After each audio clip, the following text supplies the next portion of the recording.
오늘 예배 가운데 우리의 마음을 다해서 우리를 사랑하시는 주님 앞에 예배드리는 귀한 시간 되길 원합니다. 우리가 지금까지 산상수훈 말씀을 보았습니다. 그죠? 계속 지금 보고 있습니다. 시리즈로 보고 있는데 산상수훈을 시작하면서 주님께서 서론으로 우리에게 주신 말씀이 무엇이었습니까? 팔복이었죠. 팔복. 산상수훈을 시작하면서 주님이 우리에게 서론으로 주신 말씀은 팔복이었습니다. 그러면 팔복을 주신 목적은 무엇입니까? 팔복을 우리에게 서론을 시작하면서 선언해 주신 이유가 뭐냐는 것입니다. 할렐루야. 이렇게 잊어주셔야 제가 설교하기가 편해집니다.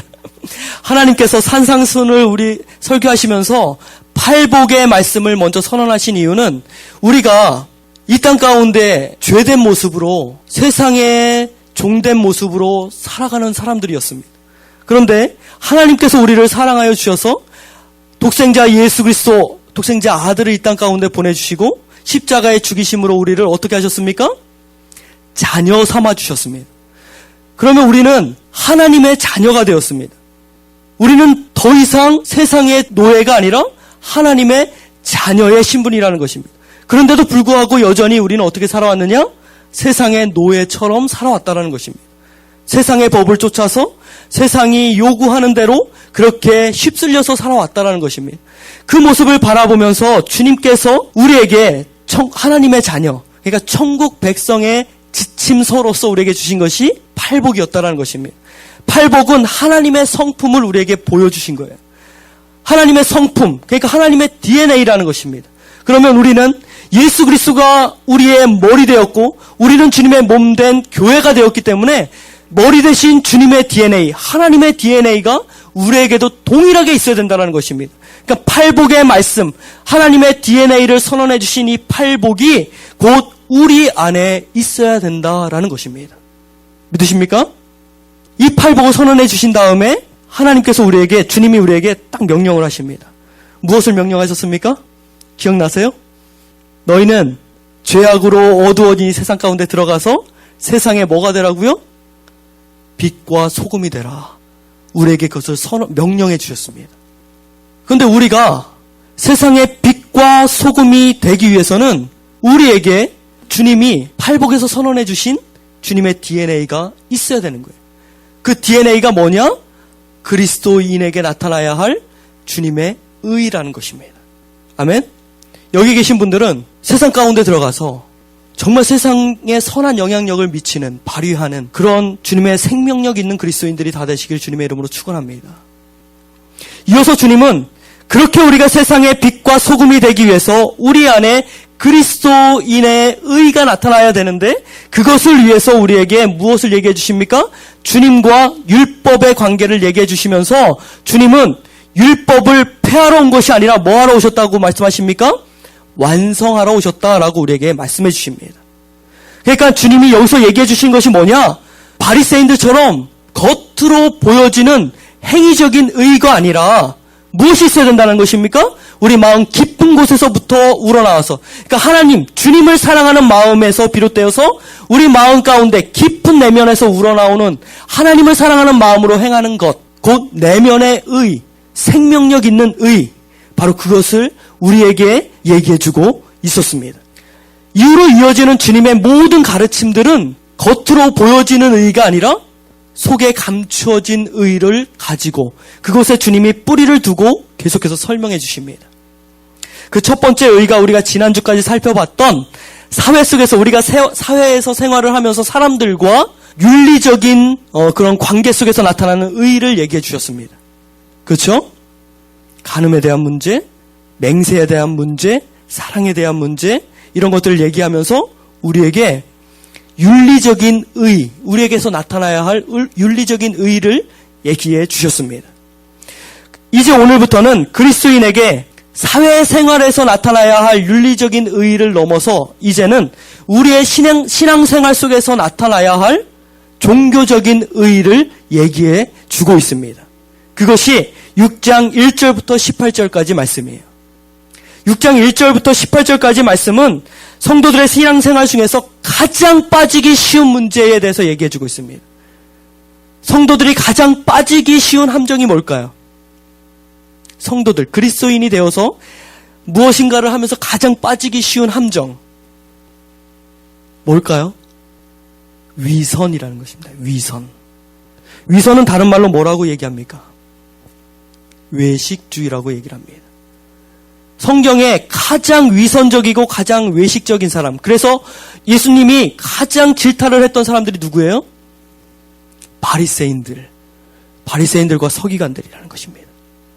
주님은 윤리적인 의에서 종교적인 의로 넘어가는 6장을 시작하시면서 성도들의 신앙생활에서 위선적인 모습이 없게 하기 위해서 이 말씀을 6장에 들어오면서 얘기해 주신 것입니다. 그 첫 번째가 바로 오늘 우리가 살펴보게 될 구제에 대한 것입니다. 6장 1절을 다시 한번 읽어보겠습니다. 본문 6장 1절입니다. 시작. 사람에게 보이려고 그들 앞에서 너희 의를 행하지 않도록 주의하라. 그리하지 아니하면 하늘에 계신 너희 아버지께 상을 받지 못하느니라. 그랬습니다. 아멘.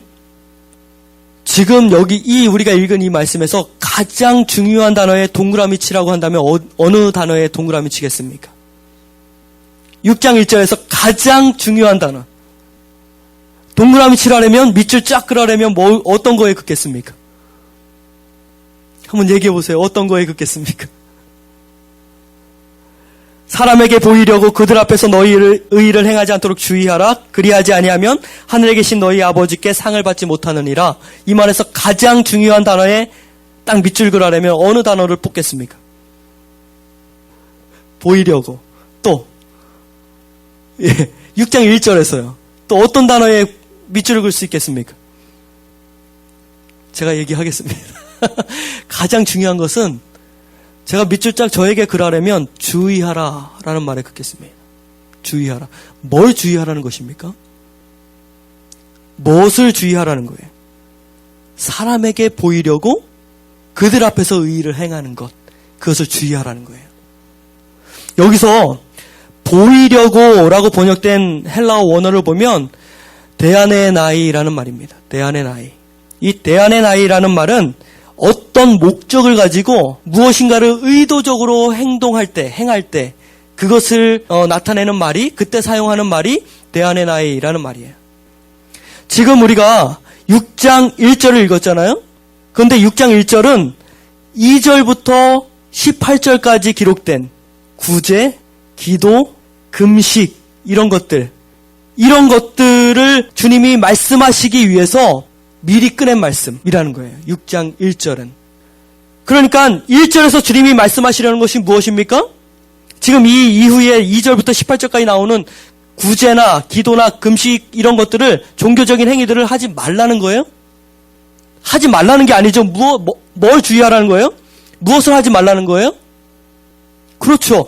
사람들에게 보이려고 구제를 하든 기도를 하든 금식을 하든 너희가 어떤 종교적인 행위를 하더라도 사람에게 보이려고 위선적으로 하지 말라라고 얘기하는 것입니다. 1절에서 주님이 주시려고 하는 것은 그거예요. 그러니까 구제하고 기도하고 금식함에 있어서 위선적으로 외식하지 말고 내면의 진실함을 가지고 이 모든 것들을 행해야 된다라고 주님이 말씀해 주신 것입니다. 우리가 종교적으로 구제하고 기도하고 금식을 해야 한다면 무엇을 위해서 해야 됩니까? 우리가 이런 것들을 해야 된다면, 종교적으로 해야 된다면 무엇을 위해서 해야 되는 것입니까? 사람들에게 인정받기 위해서요? 내가 만족함을 얻기 위해서? 무엇을 위해서 해야 됩니까? 내 명성이 높아지기 위해서 우리가 구제를 해야 됩니까? 기도해야 됩니까? 금식해야 됩니까? 아니면 무엇을 위해서 우리가 이 모든 것들을 해야 됩니까? 오직 하나님의 영광을 위해서 이것들을 해야 될 줄 믿습니다. 아멘. 하나님의 이름이 드러나고 하나님의 이름이 높아지고 하나님의 명성이 이 땅 가운데 전파될 수 있도록 우리는 그 일을 위해서 구제를 하든 기도를 하든 금식을 해야 되는 것입니다. 절대로 우리 자신을 위해서 이런 것들을 해서는 안 되는 것입니다. 우리가 구제를 하든지 기도를 하든지 금식을 하든지 그것을 행하는 우리의 마음이 순수하지 못하면, 불순한 동기가 그 안에 있고 불순한 목적이 그 안에 있다면 하나님을 알까요, 모를까요? 하나님은 다 알고 계십니다. 성경에 뭐라고 얘기하고 있습니까? 하나님은 마음의 중심을 보시느니라 그랬습니다. 주님은 우리의 머리카락까지 세신 바 되시기에 우리를 사랑하세요. 또한 주님은 우리의 마음 중심을 천길 물속은 알아도 한길 사람 마음은 모른다 그랬잖아요. 그런데 하나님은 그 마음속을 꿰뚫고 계시는 분이십니다. 믿으십니까? 우리 주님은 마음 중심을 보시는 하나님이세요. 따라서 우리가 마음 가운데 하나님의 영광이 아닌 내 만족을 위해서 사람들에게 영광받고 사람들에게 칭찬받기 위해서 한다면 그 또한 주님이 알까요 모를까요? 당연히 알겠죠. 하나님 중심을 보시니까. 그러므로 이러한 마음으로 행하는 우리의 행함들은 바리새인들이 갖고 있는 탐욕스러운 욕심, 욕망 이런 것들이 되는 것입니다. 우리가 순수한 동기로 주님의 영광을 위해서 이런 것들을 하지 않으면 이것은 무엇과 같다? 바리새인의 탐욕스러운 욕망과 같다는 것입니다. 따라서 바리새인의 탐욕스러운 욕망과 같기 때문에 그들의 행함은 주님이 뭐라 그랬습니까? 회칠한 무덤과 같다 그랬습니다. 겉에는 하얗게 회칠해서 깨끗해 보이지만 그 안에는 썩은 시체가 있는 거예요. 주님이 바리새인들을 향해서 그렇게 얘기해주고 있는 것입니다. 그러니까 우리가 그런 마음으로 바리새인들과 같이 탐욕스러운 욕망을 가지고 칭찬받기 위해서 인정받기 위해서 내 명성이 높아지기 위해서 이런 것들을 행하면 그 모든 것들은 무엇이 되겠습니까? 헛되고 헛된 무가치한 것이 되고 마는 것입니다.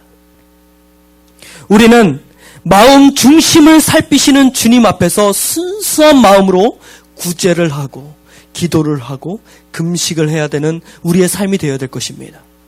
그때 하나님께서 우리의 내면의 그런 마음을 통해서 우리에게 은혜를 더하여 주시는 거예요. 주님의 그 은혜를 받는 우리 모두가 되기를 주님의 이름으로 축원합니다. 본격적으로 오늘 주제인 구제로 들어가겠습니다. 그리스도인에게 있어서 구제는 너무나 중요한 신앙의 덕목이에요. 너무나 중요한 거예요. 주님은 모든 율법을 딱 두 가지로 함축했습니다. 무엇입니까? 두강령이라고 얘기를 하죠. 모든 율법을 몇 가지로?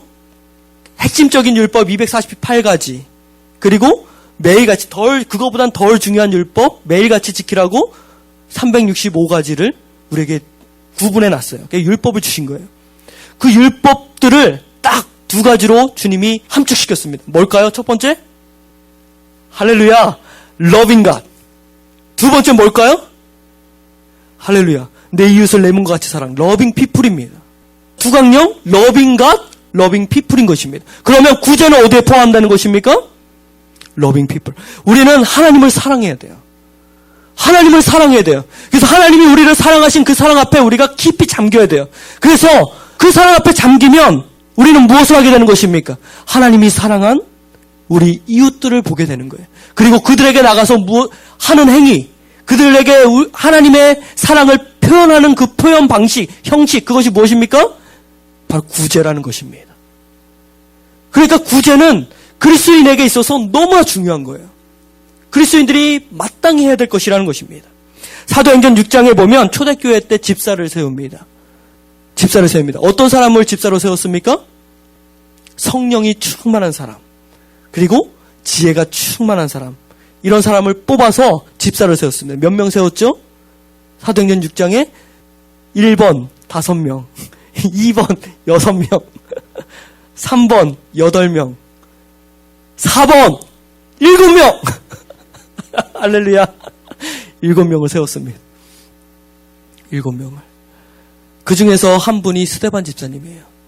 스데반 집사님이 그 중에 한 분이에요. 그러니까 집사를 세운 목적은 뭐예요? 뭐 하라고요? 구제하라고. 말씀해 보면 사도들이 말씀을 증거해야 되는데 사람들이 너무 많아서 구제할 사람들이 늘어나니까 사도들이 말씀을 증거하지 못하고 말씀 연구를 더하지 못하고 구제하는 일에 너무 바빴던 거예요. 그러니까 그 일을 집사들에게 맡기기 위해서 집사를 세운 거예요. 그러니까 집사의 일은 무슨 일이에요? 뭐를 해야 되는 일이에요? 구제를 해야 되는 일. 우리 주위에 어려운 사람이 있는지 돌아보고 어려운 사람이 있으면 그들을 도와주고 구제하게 하기 위해서 집사를 세운 것입니다.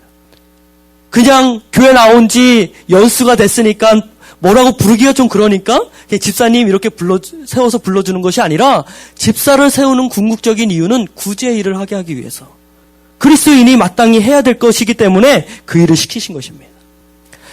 또 마태복음 25장에 보면 주님이 내가 줄일 때에 너희가 먹을 것을 주었고 목마를 때에 마시게 하였고 나그네 되었을 때 영접하였고 헐벗었을 때에 옷을 입혔고 병들었을 때에 돌보았고 옥에 갇혔을 때에 와 보았다라고 얘기를 하니까 한 의인이 나와서 주님한테 이렇게 얘기하는 것입니다. 우리가 언제 주님 앞에 그 일을 했습니까? 그렇게 얘기하니까 주님이 뭐라고 얘기해요? 주님이 하신 말씀, 이 작은 소자에게, 너희 형제 중에 지극히 작은 소자에게 한 것이 곧 누구에게 한 것이라? 나에게 한 것이다. 그러니까 지금 주님이 여기서 말씀하시는 것은 뭐냐면 구제하는 것, 어려운 사람을 도와서 구제하는 것이 곧 뭐라는 거예요? 주님을 섬기는 것이라는 거예요. 하나님을 사랑하는 것이다 이렇게 얘기한 거예요. 동일시시킨 것입니다. 우리가 구제해야 할 이유가 여기 있는 것입니다. 우리가 열심히 순수한 마음으로 구제하다 보면 우리도 모르는 사이에 하나님을 섬기게 되는 거예요. 부지 중에 천사를 섬겼다라고 얘기하잖아요. 아브라함에게 하나님이. 우리가 구제를 해야 되는 것은 그리스도인의 마땅한 도리예요. 그런 줄 믿습니다. 우리 옆에 있는 분에게 구제합시다. 아멘. 이처럼 구제는 그리스도인에게 있어서 너무나 중요한 덕목이에요. 신앙의 덕목입니다. 그래서 주님은 종교적인 의의 문제를 다루면서 가장 먼저 구제를 얘기해 주신 것입니다. 우리 교회의 5가지 비전이 무엇입니까? 거기에 있죠. 주보에 있습니다. 월드 사역, 월드 비전이에요. 월드 비전. 구제 사역하는 월드 비전하고는 좀 다른 겁니다. 월드예요. 첫 번째 W는 뭐예요? 워시핑. O는 오이코스. 소그룹이에요. 소그룹. 리칭 아웃. R, 리칭 아웃. L, 라이프 기빙. D, 디사이플링. 이 5가지가 우리 교회의 5대 비전이에요. 그 중에서 구제가 어디에 들어갈까요? 리칭 아웃에 들어가는 것입니다. 우리 교회의 비전 중에 구제가 있는 것입니다. 제가 한국에 있을 때 무슨 사역을 했냐면 청소년 구제 선교 사역을 했습니다. 청소년 구제 선교 사역. 저희가 제 예배 사역을 쭉 해왔는데 이제 예배팀을 화요 찬양 예배를 만들기 위해서 팀을 다 결성하고 컨티넨탈 친구들하고 또 제가 같이 사역했던 유다 지파의 친구들하고 같이 해서 팀을 만들었어요. 그래서 화요 찬양 예배를 만드는데 곡도 번역하고 이제 준비하고 하면서 새벽까지 계속 기도하고 또 같이 연습도 하고 밴드 연습도 하고 이렇게 준비를 했습니다. 어느 날 저녁 한 12시 좀 넘어선 것 같아요. 집에 딱 들어왔는데 아내가 그때 꼭 보던 게 있어요. 병원 24시라는 그 다큐 같은 거를 봤는데 우리가 그냥 예배를 위해서 화요 찬양 예배를 만들기 위해서 준비를 쭉 해왔는데 그것을 제가 딱 보는 순간 망치로 머리를 탁 맞는 것 같았습니다. 너무나도 아무도 돌아보지 않는 거예요. 아무도 돌아보지 않는 거예요. 돈만 있으면 되는데 치료를 받을 수 있는데 가난해서 치료를 못 받는 거예요. 그런 사람들이 너무 많이 나오는 거예요. 아, 우리가 이걸 해야 되겠다. 우리 예배를 통해서 그냥 예배만 드리지 말고 예배에서 모아진 에너지를 가지고 소외된 이런 아이들을 섬겨야 되겠다라는 마음이 하나님이 마음 가운데 비전을 확 주셨습니다. 그래서 그때부터 청소년 구제 선교 사역을 했습니다. 저희가 한 아이를 선택을 했어요. 아직도 이름을 잊어먹지 않습니다. 현주라는 아이예요. 저희가 그 아이를 섬기기 위해서 백혈병이었는데 집이 어려우니까 치료를 제대로 못 받는 거예요. 이게 가장 중요한 게 뭐냐면 자기에게 맞는 저기를 구해도 수술을 해야 되잖아요. 근데 수술하려면 뭐가 필요해요? 아니, 돈 말고 뭐가 필요해요? 체력이 있어야 돼, 체력이. 저 그거 그때 알았어요. 그냥 돈만 있으면 되는 줄 알았어요. 그런데 체력이 필요한 거예요. 수술 받을 수 있는 체력이 준비되어 있어야 되는 거예요. 그런데 이 아이가 어려우니까 체력을 유지를 못한 거예요. 병원에서 계속 이거를 체력을 언제든지 수술 받을 수 있도록 유지를 해야 되는데 그 체력을 유지를 못한 거예요. CJ 지역방송에서 이 아이를 돕는데요. 제가 한국에서 사역하면서 그때 KCMC라는 기독교 방송 그 영상 다큐 만드는 저희 형님인데, 친형님 말고 같이 사역했던 형님인데 그분이 대표였어요. 그분을 찾아갔어요. 우리가 이런 취재를 가지고 하는데 어떻게 하면 좋겠느냐 이랬더니 그때 당시 목동에서 하고 있었는데 목동의 CJ 지역 방송에서 그것을 한다는 거예요. 그래서 저희랑 연결을 시켜서 그분이 그 영상을 가지고 저희랑 똑같이 시작을 했습니다. 만들어 주셨습니다. 그래서 그 아이를 섬기기로 했어요. 저희 예배가 일주일 남았습니다. 일주일 남았습니다. 그 예배 드려서 거기서 모여진 헌금을 가지고 100% 돕기로 했어요. 그런데 그걸 한다고 해서 뭐 다 해결되는 건 아니었어요, 사실은. 그런데 이제 그렇게 시작을 하고 매 주일 예배를 드리면서 모여지는 모든 헌금을 그렇게 쓰자, 우리가.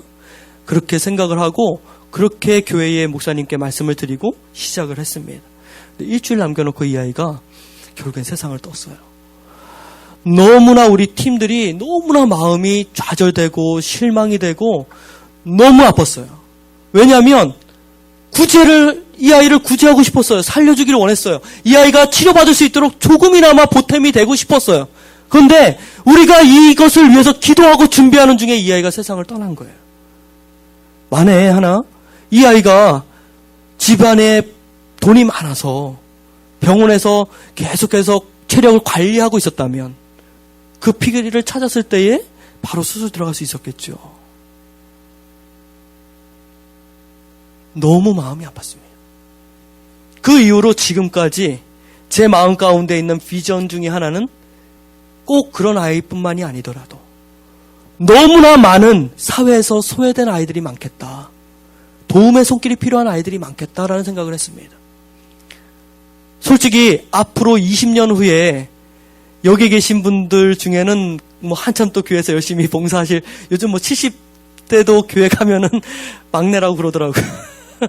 교회 그 모임에 가면 막내라고. 그렇겠지만 많은, 우리 교회만이 아니라 많은 교회들을 보면 너무나 고령화되어 있는 것을 볼 수 있어요. 청소년들이 교회에 없습니다. 젊은 아이들이 교회에 없어요. 우리가 그런 아이들을 섬긴다고 해서 그 아이들이 교회에 들어올까? 퀘션이 있을 수도 있습니다. 그러나 교회의 역할은 무엇입니까? 구제하는 거예요.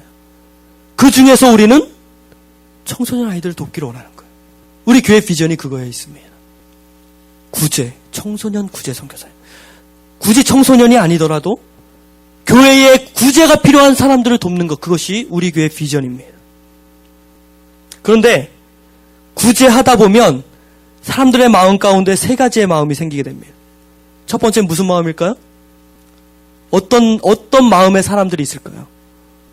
사람들에게 박수받기 원하는 사람들이 있습니다. 칭송받기 원하는 마음으로 구제하는 사람이 있습니다. 또 다른 부류의 사람은 어떤 마음을 갖고 있을까요? 사람들은 모르게 해요. 그건 아주 잘했어요. 사람들 모르게 잘 섬겨요. 그런데 그 마음 가운데 어떤 마음이 있냐면 자기 만족. 그냥 내가 만족스러운 거예요. 근데 내가 만족스럽고 내가 자랑스럽고 내 스스로 나를 다독여주고, 야, 너 진짜 잘했다. 야, 너 진짜 어떻게 이런 생각까지 다 할 줄 아니? 이렇게 스스로를 칭찬하다 보면 결국엔 그것이 무엇으로 발전됩니까? 자기의로 발전되는 거예요. 내 의. 첫 번째는 다른 사람에게 칭찬받기 원하는 건데, 두 번째 마음은 다른 사람들은 모르게. 그러니까 다른 사람들은 두 번째 사람도 정말 잘하는 거로 알고 있어요. 근데 두 번째 마음의 사람도 결국에는 자기의에 빠진다는 것입니다. 마지막 세 번째 부류의 사람은 어떤 사람일까요? 가장 이상적인 사람이에요. 오직 하나님의 영광을 위해서 하는 사람. 구제를 하되 오직 하나님의 영광을 위해서만 하는 사람이에요. 왜? 하나님께서 주실 상급에 갈망하는 거예요. 하나님이 주실 상급을 바라보는 거예요. 이 세 가지의 부류의 사람이 있습니다. 2절을 다 같이 읽어보겠습니다. 2절입니다. 시작. 그러므로 구제할 때에 외식하는 자가 사람에게서 영광을 받으려고 회당과 거리에서 하는 것 같이 너희 앞에 나팔을 불지 말라. 진실로 너희에게 이르노니 그들은 자기 상을 이미 받았느니라. 아멘. 지금 이 말씀에 기록되어 있는 사람은 몇 번째 사람이에요? 이 세 가지 사람 중에 사람들에게 칭찬받기 원하는 사람 1번, 2번은 내 스스로 자기 만족에 빠지는 사람, 그래서 자기의에 빠지는 사람, 세 번째는 하나님께 영광을 올려드리는 사람. 몇 번째 사람입니까? 첫 번째 사람이죠. 첫 번째 사람. 여기서 주님이 뭐라고 말씀하시냐면 구제할 때에 외식하는 자가 뭐라고 얘기해요? 사람에게서 영광을 받으려고 거리나 회당에서 나팔을 불지 말라라고 얘기를 합니다. 여기서 외식하는 자라고 쓰인 원어를 보니까 히포크리테스라는 단어입니다. 히포크리테스. 이 휘포크리테스라는 말은 원래 답변하다라는 뜻을 가지고 있는 휘포크리노라는 단어에서 파생된 명사예요. 여기서 휘포라는 말은 무엇무엇에 대하여라는 전치사고요. 무엇무엇에 대하여. 크리노라는 말은 심판하다라는 뜻을 가지고 있는 동사예요.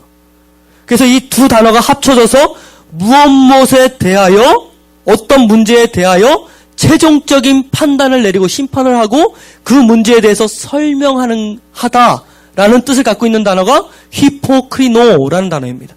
휘포크리테스가 이 단어에서 왔다고 말씀드렸습니다. 이 휘포크리테스라는 말은 일반적으로 어디서 많이 사용되었냐면 당시에 극장에서 많이 사용됐습니다. 극장. 극장에서는 뭘 합니까? 사람들이, 배우들이 연기를 하죠.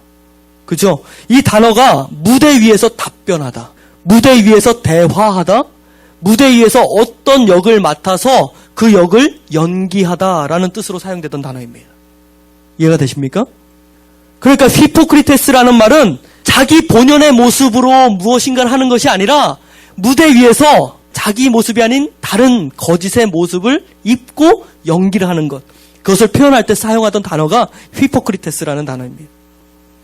예전에 한 유명 배우가 인터뷰하는 것을 제가 들었습니다. 그 유명 배우가 그렇게 얘기를 해요. 자기가 영화나 드라마에서 어떤 역을 맡게 되면 그것을 정말 잘 소화하기 위해서 그 캐릭터를 엄청 연구를 한대요. 그리고 연구하는 것뿐만 아니라 직접 본인이 그 역할을, 그 삶을 살아본대요. 노숙자 역할을 해야 되면 노숙자를 직접 해본다는 거예요. 노숙을 해본다는 거예요. 그래서 그 캐릭터를 완전히 소화시켜서 자기가 완전 그 사람이 되는 거예요. 그렇게 캐릭터를 소화하기 위해서 역을 맡으면 그렇게 한다라고 얘기를 하는 걸 들었습니다. 이어서 그 배우가 얘기를 합니다.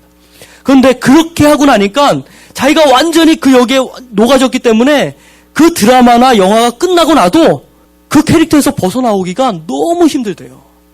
그래서 누구랑 연인 관계로 나왔으면 진짜 연인처럼 느껴져갖고 그 마음에서 헤어나오기가 어렵다는 거예요.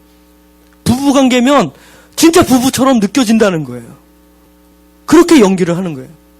그런데 아무리 힘들다고 하여도 이 배우가 드라마나 영화를 찍고 그것이 끝났다면 그 캐릭터에서 어떻게 됩니까? 어떻게 해야 돼요? 벗어나야 되는 거예요. 왜요? 그냥 뭐 그렇게 살아가면 되죠. 의사 역할을 맡았으면 의사처럼 살아가면 되죠. 아닌가요? 왜 안 돼요? 그렇죠. 자기 본연의 모습이 아니니까요. 사람들은 배우가 연기를 할 때 그 사람이 자신의 모습이 아닌 그 역할을 맡아서 하는 것을 알고 있어요. 그러니까 그 역을 맡아서 할 때만큼은 어떤 사람도 그 사람을 보면서 위선자라고 얘기를 안 합니다. 왜요? 연기하는 걸 알고 있으니까. 그런데 그 연기가 끝났는데도 불구하고 거기에 계속 갇혀 있다면 사람들은 그 사람을 뭐라고 얘기할까요? 위선자라고 얘기를 합니다. 사람은 그 사람을 위선자라고 사람들은 얘기를 할 거예요. 그게 그 사람의 본연의 모습이 아니니까. 2절에 보면 사람들에게 주님은 외식하는 자가 사람들에게 영광을 받으려고 회당과 거리에서 하는 것 같이 너희 앞에 나팔을 불지 말라라고 얘기를 합니다. 여기서 지금 외식하는 자가 라고 얘기할 때 주님이 외식하는 자가 하고 주님이 말씀하신 그 안에 지금 제가 말씀드린 이것이 다 포함되어 있는 거예요. 사람들은 그렇게 받아들인 것입니다. 여기서 외식하는 자가 바로 종교적인 위선자예요. 종교적인 위선자. 누굽니까? 바리새인들, 서기관들입니다. 말씀은 당시 종교적인 위선자들이 구제할 때 보였던 특징을 아주 잘 묘사해주고 있습니다. 이 나팔을 부른 행위들, 이거에 대한 두 가지 견해가 있습니다. 첫 번째 견해는 진짜 순수한 목적으로 구제를 하기 위해서 하는 거예요. 거리에 나갔는데 거리에 정말 도움이 필요한 사람이 안 나와 있을 수도 있잖아요. 집 안에 그냥 있을 수 있잖아요. 저 멀리 있을 수 있잖아요. 내가 여기서 구제를 하더라도 구제하는 걸 모를 수 있는 거예요, 사람들이. 그러니까 무엇을 한 거냐? 나팔을 분 거예요. 여기 지금 구제하니까 멀리서도 도움이 필요하면 와서 구제를 받아라 하기 위해서 나팔을 분 거예요. 그게 첫 번째 견해. 두 번째, 정말 사람들에게 보이려고, 내가 지금 구제하고 있는 것을 사람들이 알게 하려고 나팔을 불었다라고 하는 견해, 두 가지 견해가 있습니다. 그런데 어떤 견해를 취하든지, 처음에 순수한 목적의 견해를 취하든지 그 두 번째 견해를 취하든지 결과는 무엇입니까? 만천하가 저 사람이 구제하는 걸 다 하는 거예요. 그거는 변하지 않는 사실이에요. 어떤 견해를 취하든지. 그래서 사실 처음에는 첫 번째 견해처럼 그렇게 시작했는지도 몰라요. 사람들에게 구제하는 것을 알게 하기 위해서 나팔을 불었는지도 몰라요. 그런데 나팔을 불고 막 하다 보니까 사람들이 다 주목해서 봐요. 그러니까 결국에는 사람들이 무엇을 하게 됩니까? 야, 정말 대단한 사람들이다. 정말 훌륭하다. 박수도 쳐주고 칭송도 하는 거예요. 그 마음 가운데 무엇을 느꼈겠습니까? 야, 내 명성이 높아지네. 야, 사람들이 알아봐 주네. 아, 난 처음에 이거 아니었는데 하다 보니까 그게 익숙해지는 거예요. 처음에는 정말 구제하기 위한 목적으로 시작했는데 사람들이 박수 쳐주고 칭송해주고 알아주고 내 명성이 올라가니까 본인이 그것을 보면서 만족을 느끼는 거예요. 점점 그 상황이, 칭송받는 상황이 익숙해지는 거예요. 그 다음에는 나팔을 불고 나가면서 이야, 오늘 몇 명이나 볼까? 빰빠밤 하고 부르는 거예요. 결국에 구제하는 일로 오직 하나님만이 영광을 받아야 되는데 그 영광을 본인이 가로채는 그런 타락을 하게 된 것입니다. 주님은 이러한 타락의 함정에 빠지지 않게 하기 위해서 오늘 이 명령을 하시는 것입니다. 너희는 외식하는 자가 사람들에게 영광을 받으려고 거리나 회당에서 나팔 부는 것을 하지 말아라. 거리나 회당이 사람들이 가장 많이 모이는 곳이에요. 그거 하지 말라는 것입니다. 우리가 무엇을 하고 우리가 누구를 섬기든지 절대 그것을 가지고 자랑해서는 안 된다는 거예요. 절대 그거 가지고 생색내서도 안 된다는 거예요. 아멘? 우리가 자랑하고 생색내는 그 순간 주님은 뭐라고 얘기하느냐? 너희 상을 이미 받았느니라 얘기하는 거예요. 우리는 구제할 때 오직 하나님만 바라보고 해야 될 줄 믿습니다. 반대로 우리가 구제를 했는데 아무도 알아봐 주지 않아요. 아무도 내가 구제한 줄도 몰라요. 그렇다고 해서 그것에 실망하거나 낙심해서도 안 된다라는 것입니다. 왜요? 하나님만 영광 받아야 되니까. 아멘? 하나님만 영광 받아야 되니까. 우리가 그것의 목적을 가지고 구제하는 거예요. 어디에서요? 교회에서요. 그러나 우리가 2절에 나와 있는 대로 사람들에게 나팔을 불면서 우리의 구제함을 알려주길 원한다면 아까 뭐라 그랬습니까? 하나님은 우리의 중심을 보시는 하나님이라 했어요. 중심을 보시는 하나님이 그것을 다 알고 계시기 때문에 주님이 뭐라고 얘기하느냐면 우리의 상을 이미 받았다라고 얘기하는 것입니다. 더 이상 우리에게는 하나님이 주시는 상급이 없는 거예요. 사람들에게 칭송을 다 받았어요. 영광을 다 받았어요. 그걸로 끝났다는 것입니다. 그들에게 기다리고 있는 것은 무엇입니까?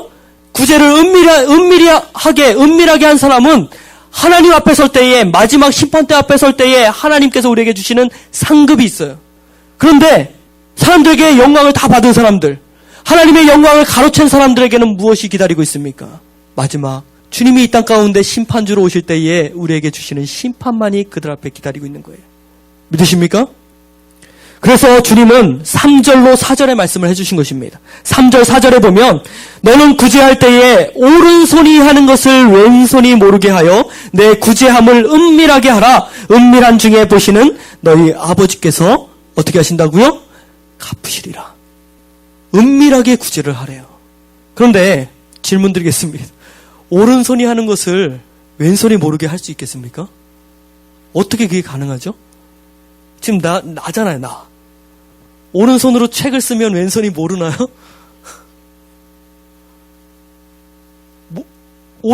왼손잡이면 왼손으로 책을 쓰면 오른손이 모를 수 있어요? 어떻게 그게 가능합니까? 근데 주님은 지금 그렇게 하라고 말씀하시거든요. 그것이 어떻게 가능할까요? 지금 이 말씀을 주님이 주신 것은 아까 우리가 세 가지로 불을 나눴잖아요. 첫 번째는 사람들에게 영광받기 원하는 마음. 두 번째는 자기 스스로 만족하여서 자기 의에 빠지는 사람, 그 마음이라 했습니다. 우리가 요 전에서 본 것은 첫 번째 마음이고 지금 여기서 주님이 말씀하시려는 것은 두 번째 마음이에요. 다른 사람들은 아무도 몰라요. 내가 굳이 한 건 몰라요. 그러나 내 스스로 만족해서는 안 된다는 것입니다. 그것으로 내가 스스로 만족하고 내가 스스로 나를 자부심을 가지고 이렇게 해서는 안 된다는 것입니다. 우리가 무엇을 하였든 어떤 구제를 하였든 우리는 스스로 자축해서도 안 되고 스스로 우쭐대서도 안 되는 것입니다. 우리 옆에 있는 분에게 우쭐대지 맙시다. 우리가 구제하는 것은 우리 자신의 만족을 위해서가 아닙니다. 우리가 구제하는 것은 오직 하나님의 영광을 위하여서 구제해야 되는 거예요. 아멘? 주위에 어려운 이들이 있는 것을 찾아봐야 되는 거예요. 무엇을 위해서? 하나님의 영광을 위해서. 주위를 돌아보고 있습니까? 우리 주위에 누가 힘들어하는지, 누가 어려움에 처해져 있는지 알고 계세요? 저희가 작년 4월 20일 날 여기서 시작을 해서 이제 9개월째 하고 있는데, 정말 그 전에는 그냥 부교육자로 생활을 할 때에는 눈에 전혀 안 들어왔어요. 그냥 교회만 왔다 갔다 하고 내가 맡은 일만 하는 거예요. 그런데 개척을 딱 하고 뭐 성도님들 별로 없지만 그냥 주일을 이렇게 전도하기 위해서 다니잖아요. 도움이 필요한 사람들이 참 많더라고요. 도움이 필요한 사람들이 너무 많더라고요. 우리는 주위를 돌아봐야 될 줄 믿습니다. 구제하기 위해서 어려운 이들이 있는지를 돌아봐야 될 줄 믿습니다. 우리가 그 사람을 발견하여서 이제 구제를 하기로 한다면 절대 우리 자신의 만족을 위해서 해서는 안 될 것입니다. 오른손이 하는 것을 왼손이 모르도록 하나님의 영광을 위해서만 해야 될 줄 믿습니다. 그 때문에 우리는 하나님의 사랑, 그 놀라운 십자가의 사랑을 힘입어서 그 사랑을 먼저 받은 사람으로서 우리 이웃을 바라볼 때에 그들을 어떻게 섬길까 바라보고 오직 나를 사랑한 하나님의 사랑 때문에 나도 그저 하는 거예요. 하나님이 나를 그렇게 사랑해 주셨으니까. 이것이 그리스도인이 해야 할 마땅한 도리라 생각하는 것입니다. 아멘? 자식에게는 뭐가 있습니까? 자식된 도리가 있어야 돼요. 그래야 사람들에게 불효자식이다 욕먹지 않는 거예요. 자식에게는 자식의 도리가 있어요. 사회생활을 할 때에는 뭐를 지켜야 돼요? 사회적 도리를 지키며 살아야 돼요. 사회적 도리를 지키며 살아야 돼요. 그러면 예수 그리스도를 믿고 하나님의 자녀가 되었다면 우리에게는 어떤 도리가 있어야 되는 것입니까? 하나님의 자녀된 도리가 있어야 되는 거예요. 그것이 바로 뭐냐? 구제라는 것입니다. Loving people. 하나님을 사랑하는 마음으로 하나님의 자녀된 마땅한 도리를 가지고 구제하는 거예요. 그 마음을 가져야 되는 것입니다. 내가 누구를 섬겼다 자랑할 것이 아니라 우쭐댈 것이 아니라 내 자신 스스로 만족하고 자기 의에 빠질 것이 아니라 내가 한 것은 뭐라고요? 마땅히 하나님의 자녀가 됐기 때문에 해야 될 도리다 생각하는 거예요.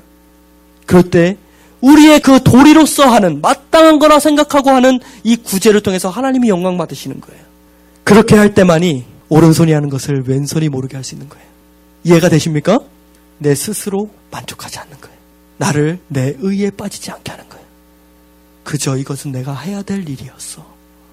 하나님이 날 그렇게 사랑해 주셨으니까 그 사랑에 보답하기 위해서 그냥 내가 해야 할 일이었어 라고 생각하는 거예요. 그때만이 우리는 내 자신이 우쭐대지 않고 자기 의에 빠지지 않을 수 있는 것입니다. 그 말이 오른손이 하는 것을 왼손이 모르게 하라, 이 말인 것입니다. 우리 옆에 있는 분에게 오른손이 하는 것을 왼손이 모르게 구제합시다.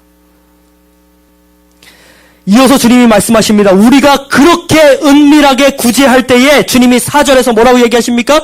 은밀한 중에 보시는 하나님이 갚으시리라 얘기하십니다. 아멘? 우리가 하는 모든 일은 결코 하나님 앞에서 숨길 수 없습니다. 그것이 옳은 일이든 불의한 일이든 어떤 것이든 하나님 앞에서는 비밀이 있을 수 없습니다. 왜요? 하나님은 중심을 보시는 하나님이시니까. 우리가 아무리 숨기려 할지라도 하나님은 우리 중심을 보시는 거예요. 그래서 칼빈이 이렇게 얘기합니다. 하나님만이 우리의 유일한 증인이다. 칼빈이 그렇게 고백을 한 거예요. 하나님만이 증인이에요. 모든 사람이 내가 잘못한 것을 모를 수 있어요. 모든 사람이 내가 구제한 것도 모를 수 있어요. 모든 사람이 내가 선한 일을 한 것을 모를 수 있어요. 그러나 누구를 아십니까? 하나님을 아신다는 거예요. 그렇기 때문에 우리는 모든 사람이 세상 사람 날 몰라줘도 우리는 할 수 있는 거예요. 왜? 하나님이 아시니까. 그리고 하나님이 갚아주실 거니까. 우리는 세상 사람 몰라도 그것으로 인해서 하나님을 섬기고 이웃을 섬길 수 있는 것입니다. 세상 사람 몰라줘도 우리 주님 다 알고 계시니까, 그렇기 때문에 주님이 나에게 행하신 그 사랑을 가지고 우리는 이웃에게 나가서 이웃을 구제하고 사랑하고 섬길 수 있는 것입니다. 모든 것을 갚아주실 주님이 아시니까 우리는 단지 그 증인 되시는 주님 앞에 나와서 주님을 바라보고 주님을 의지하면서 우리는 그것으로 만족하면 되는 것입니다. 아멘? 내가 한 일로 만족하는 것이 아니라 주님이 갚아주실 것이기 때문에 만족하는 거예요. 아멘? 우리에겐 그러한 은혜가 있어야 될 줄 믿습니다. 찬양 가운데 이러한 찬양이 있습니다. 이 세상 사람 날 몰라줘도, 이 세상 사람 날 몰라줘도, 이 세상 사람 날 몰라줘도 뒤돌아서지 않겠네. 우리가 굳이 하는 것을 이 세상 사람 몰라줘도 상관없는 거예요. 왜요? 주님이 아시니까, 주님이 갚아주실 것이니까 결코 우리의 구제를 멈추지 않고 돌아서지 않을 수 있는 것입니다. 마태복음 25장 31절로 46절에 보면 하나님께서 마지막 날 심판주로 오실 때에 무슨 일을 하실지를 기록해주고 있습니다. 어떻게 기록해주고 있냐면, 심판주로 오셔서 심판할 때에 의인은 영생으로 갚아주시고 악인은 영벌로 갚으시겠다 주님 말씀하십니다. 뭐라고요? 의인은 영생으로, 악한 일은 영벌로 갚아주겠다는 거예요.